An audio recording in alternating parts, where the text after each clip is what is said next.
금년은 한국 전쟁이 일어난 지 65주년이 되는 해입니다. 3년 1개월 동안 전 국토를 피로 물들게 했던 전쟁터가 다름 아닌 바로 우리나라입니다. 우리나라. 이는 20세기 최대의 국제전쟁이었습니다. 북한과 중국과 소련이 한 팀이 되고 또 남한과 미국과 22개국의 연합국이 한 팀이 되어서 싸웠던 전쟁이 바로 이 6.25 전쟁입니다. 65년이 지난 지금도 이 전쟁의 아픔을 간직한 채 눈물로 사는 분들이 많이 있습니다. 그러나 참으로 안타까운 것은 절대 다수의 많은 사람들이 그때의 아픔과 쓰라림을 잊고 더러는 모르고 안다 치더라도 잘못 알고 있다는 것입니다. 정확하게 알아야 되는데 신문에 보니까 20살 이하의 청소년 1000명을 대상으로 조사를 했는데 6.25의 날짜를 모르는 이들이 50% 이상이라는 거예요. 6.25의 의미와 날짜에 대해서. 6.25 전쟁이 우리에게 주는 교훈은 말로 할 수 없는 것인데 모르고 있다. 이는 심각한 문제가 되는 것이지요. 유대인들은 히틀러의 학살에 대해서 용서는 하되 잊지는 말자. 잊어서는 안 된다는 거예요. 역사의 교훈을 잊어서는 안 된다는 거예요. 이 6.25 전쟁으로 인해서 사상자만 268명이 사망을 했습니다. 전 국토의 80% 이상이 폐허가 됐고 1천만 이산 가족과 20만의 미망인과 그리고 10만의 고아가 생겨났습니다. 끔찍한 전쟁이었어요.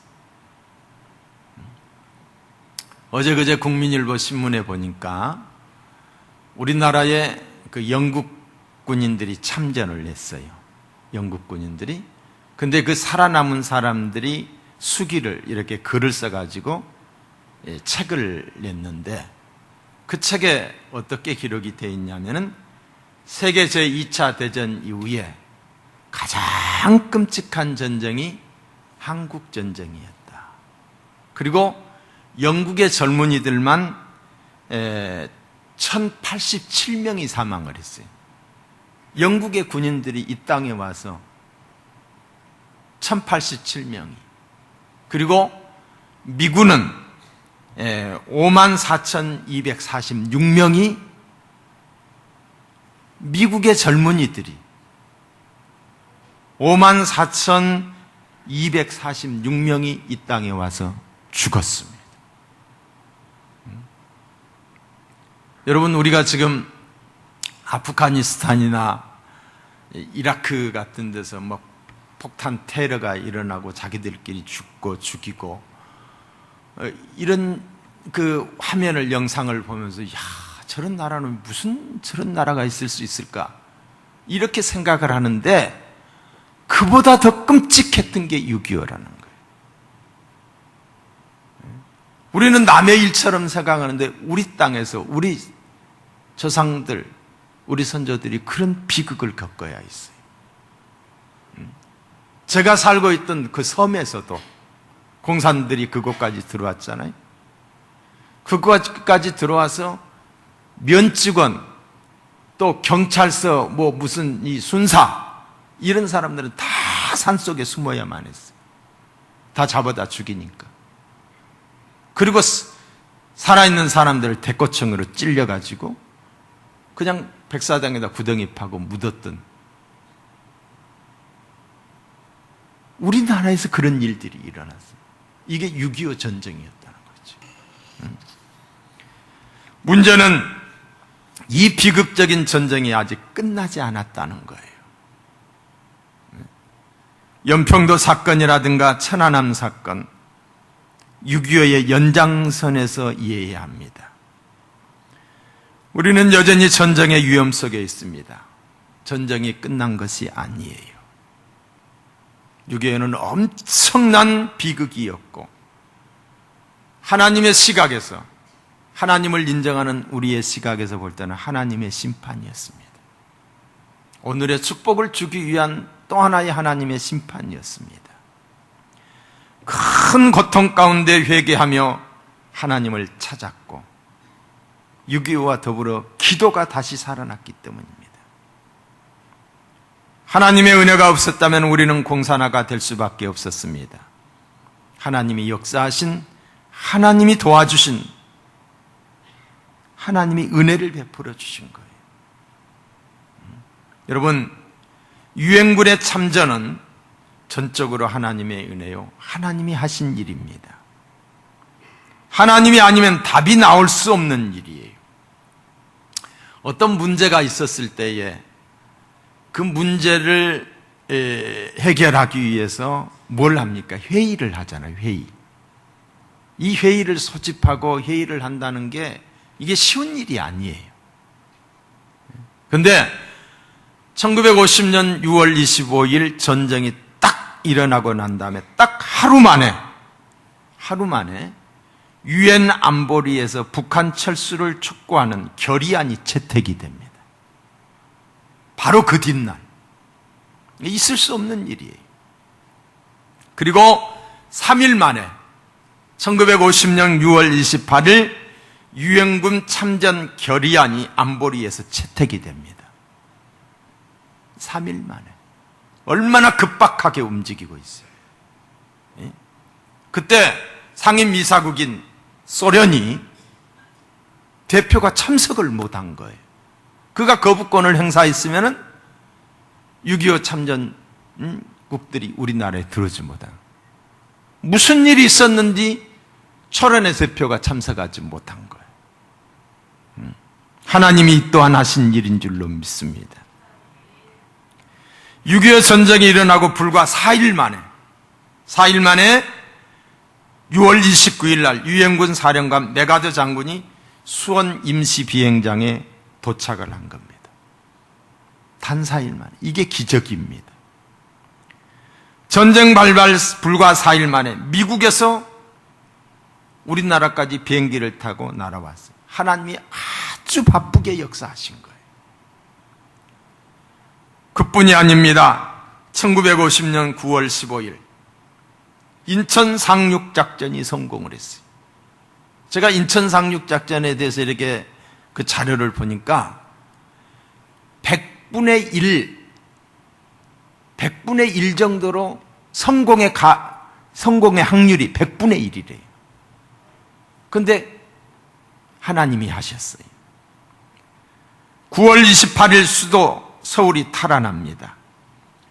세계 16개국에서 군대를 파송을 하고, 그리고 48개국에서 의약품과 생필품을 도와주었습니다.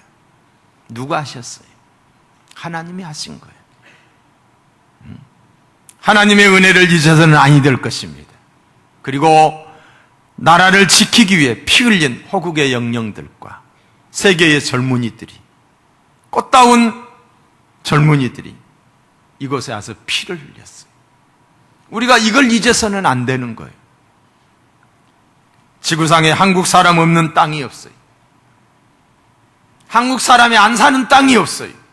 모르는 사람이 없어요. 하나님이 그만큼 우리나라의 국위를 신장시켜 준 거예요. 6.25 혼란 당시에 프랑스의 기자가 그런 이야기를 했다고 그러죠. 한국이 민주화가 된다. 한국이 잘 사는 나라가 된다. 쓰레기통에서 장미꽃이 피기보다 더 어렵다라고. 그런 결론을 내렸어요. 반만년 유구한 역사 속에 오늘과 같이 세계 민족 가운데서 인정을 받고 잘 살 때가 있었던가요? 우리는 하나님의 은혜를 기억해야 됩니다. 하나님의 은혜를 기억하고 감사할 때 합력해서 더 좋은 것으로 넘치게 우리에게 부어주실 줄로 믿습니다. 그러나 전쟁은 아직 끝나지 않았습니다. 아직 종전이 되지 않은 거예요. 휴전 상태에 있는 겁니다. 지구상에서 가장 악명 높은 호전적 집단이 호시탐탐 노리고 있습니다. 반면에 우리는 어떻습니까? 너무도 안일합니다. 너무도 무감각합니다. 정치적으로도 너무 대처를 못하고 있는 거예요. 당리당략에 치우쳐. 오늘 본문의 말씀을 통해서 6.25가 주는 교훈을 다시 한번 깨달았으면 합니다. 3절의 말씀을 주목하시기 바라요. 우리가 일어나 베델로 올라가자 내 환난 날에 내게 응답하시며 내가 가는 길에서 나와 함께 하신 하나님께 내가 거기서 제단을 쌓으려 하노라 하며. 자, 어디로 올라가자? 베델로 올라가자. 내가 거기서 하나님께 제단을 쌓겠다는 거예요. 베델이 어떤 곳이기에 베델로 올라가고자 했고 그곳에서 단을 쌓으려고 했을까요? 베델은 절망의 때에 야곱이 하나님을 만났던 장소입니다. 야곱이 아버지를 속이고 형의 눈을 속여서 장자의 명분을 강탈하고 형이 받아야 할 축복을 지가 가로챘습니다. 형 예세가 늦게서야 알고 야곱을 죽이려고 하자 야곱이 도망을 칩니다. 도망을 가다가 해가 져서 돌베개를 하고서 잠이 들었어요. 정처 없이 불안한 가운데 잠이 들었어요. 그때 야곱이 꿈을 꾸는데 하늘이 열린 거예요. 꿈속에서 사닥다리가 하늘에서부터 땅까지 놓여져 있는데 하늘의 천사가 오르락 내리락 하는 그런 모습을 보게 된 거예요. 신앙적 체험을 하게 된 것입니다. 하나님을 경험하게 된 거예요. 그리고 하나님의 음성이 들려옵니다. 나는 여호와니 너의 조부 아브라함의 하나님이요 이삭의 하나님이라. 너 누운 땅을 내가 너와 내 자손에게 주리니 내 자손이 땅에 특길같이 되어서 동서남북에 편만할지며 땅의 모든 족속이 너와 내 자손을 인하여 복을 얻으리라. 내가 너와 함께 있어 내가 어디로 가든지 너를 지키며 내가 이끌어 이 땅으로 돌아오게 할지라. 내가 내게 허락한 것을 다 이루기까지 너를 떠나지 아니하리라 하신지라. 일방적인 하나님의 약속이 야곱에게 임한 거예요. 하나님이 말씀하신 거예요. 그때 야곱이 무릎을 꿇고 하나님께 서원의 기도를 드립니다.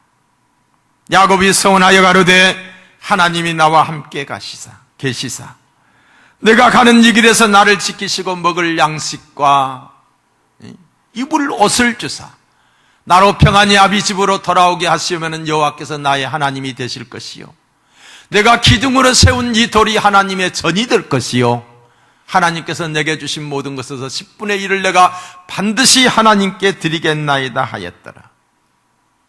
야곱은 베델에서 기도했던 대로 하나님이 그와 함께 하셔서 그리고 형통했고 큰 축복을 받았습니다. 야곱의 기도를 들으신 하나님이 야곱에게 축복을 해주세요. 그러나 야곱은 오랜 세월이 흐르면서 그 기도했던 그 하나님을 잊어먹은 거예요. 신앙이 해이해지기 시작한 거예요. 성기도를 잊어버린 겁니다. 야곱은 베델로 올라가지 아니하고 세겜에 거하면서 그곳에서 살았습니다. 세겜 땅이 어떤 곳입니까? 하나님이 없는 곳이에요. 이방 문화가 꽃을 피는 곳이었습니다. 베델에 거해야만 하는 야곱이 세겜에 거하다가 세겜 성주의 아들에 의해서 야곱의 딸 디나가 성폭행을 당합니다. 성폭행을 당한 자기 동생을 본 오빠들이 그 세겜 성에 있는 남자들을 다 죽이는 거예요. 살육의 사건이, 피비린내 나는 살육의 사건이 벌어지게 됩니다. 아비된 야곱이 이 사실을 늦게 알고 나서야 깜짝 놀랍니다. 왜? 큰 일이 일어날 위기 상황을 직감한 거예요. 세겜성에 있는 남자들이 다 죽었기 때문에 그 주위에 있는 부족들이 쳐들어와서 복수하는 비참한 상황을 상상하게 된 거예요. 가족이 전체가 다 몰살하는 그런 위기 상황이 닥치게 되자 당황한 야곱은 하나님을 그때서야 찾습니다. 자기가 어려웠을 때에 만나주셨던 그 하나님을 다시 찾게 된 거예요. 하나님께 기도했습니다. 하나님은 말을 듣지 않으니까, 기도했던 대로 살지 않으니까 환경을 통해서 그로 하여금 깨닫게 하셨던 거예요. 야곱은 하나님을 다시 찾고 기도합니다. 때로 하나님은 우리에게도 이렇게 하십니다. 우리를 다루십니다. 우리의 둥지를 어지럽히십니다. 우한 질병이 다가옵니다. 사랑하는 자들이 방황합니다. 깨닫게 하기 위해서, 더 나은 축복을 주기 위해서 사랑의 채찍입니다. 야곱에게 이 사랑의 채찍이 임했던 거예요. 야곱은 온 가족이 이방 신상과 귀고리 등을 상수리 나무 아래에 묶고 베델로 올라가 단을 쌓았습니다. 자기가 어려웠을 때에 단을 쌓았듯이 다시 올라가서 하나님께 예배를 드렸다는 거지요. 이로 인해서 해이해졌던 신앙이 다시 소생하고 영적으로 살아나게 되었습니다. 하나님이 사명 고울들로 크게 두려게 하심으로 야곱의 아들들을 추격하는 자가 없었더라. 하나님이 지켜주셨다는 거예요. 그에게 고난이 있었지만은 하나님께 기도하고 하나님께로 다시 갔더니 하나님이 지켜주신 거예요. 6.25 65주년을 보내면서 우리 성도들과 한국교회는 일어나 베델로 올라가야 합니다. 하나님께로 나아가야 합니다. 신명기 32장 7절을 보시면은 옛날 일을 기억하라, 역대의 연대를 생각하라, 내 아비에게 물으라, 그가 내게 설명할 것이요 내 어른들에게 물으라, 그들이 내게 이르리라고 했습니다. 6.25를 상기하고 기억함으로써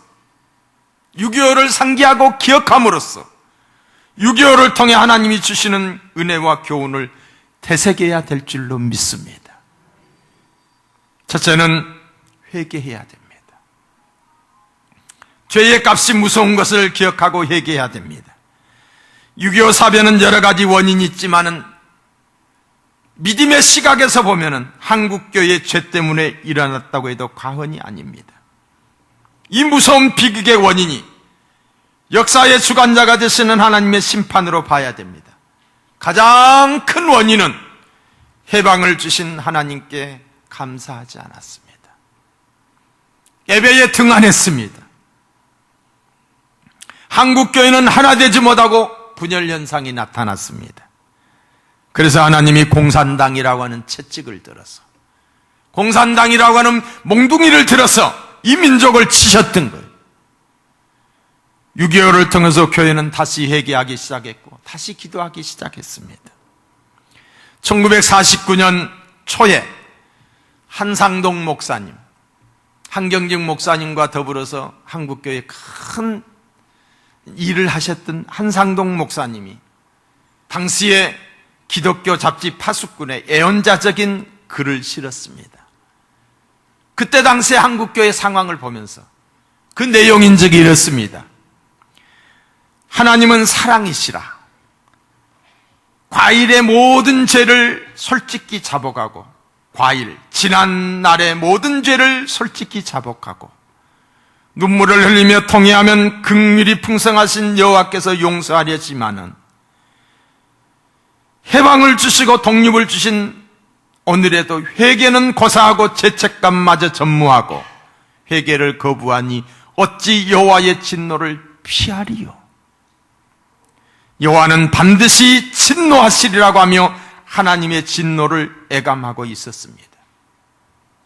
애언자적 지적대로 그 다음 해인 1950년 6월 25일 6.25의 심판이 죄값으로 다가왔던 것입니다.